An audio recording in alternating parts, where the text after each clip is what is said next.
Hayig soon maayong adlaw o maayong gabi. Another day and great opportunity again to share the word of the Lord sa imuha karon.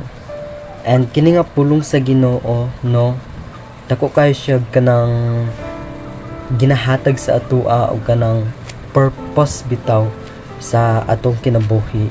It because kini nga verse nasa kanang tumong sa tagsa-tagsa nato nga kinabuhi. But before I share the word of the Lord, no, nganong importante man ang adunay kapasay luanan, no, sa atong tagsa-tagsa nga kinabuhi. It means if a kind of person, no, nasa kanang nabuhat niya pagkakamali sa imuha, then nangayo siya kanang kapasay luanan bitaw unsa imong buhaton ni ana, i-reject ba ang kato nga pagpangayo ka ng kapasayloan sa imuha or i-accept to, no? The Bible says gina-remind ta ana niya siya sa Luke chapter 17 verse 4, kun makasala siya kanimo sa makapito sulod sa usa ka adlaw ug sa matag higayon muanha siya kanimo ug moingon, naghinulsol ako, kinahanglan mo siyang pasayloon.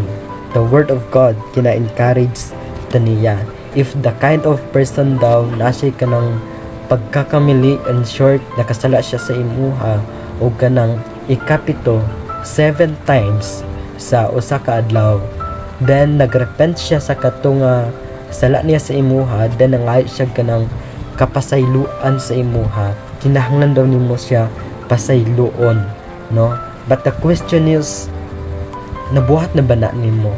If a kind of person, no, sa imong kinabuhi nangayo siya pasaylo sa imuha pero wala nimo siya ginadawat, pero ang sala lang niya sa imuha is bisan usara, no, bisan usara pero maglisod pagkag kanang pasaylo sa iya.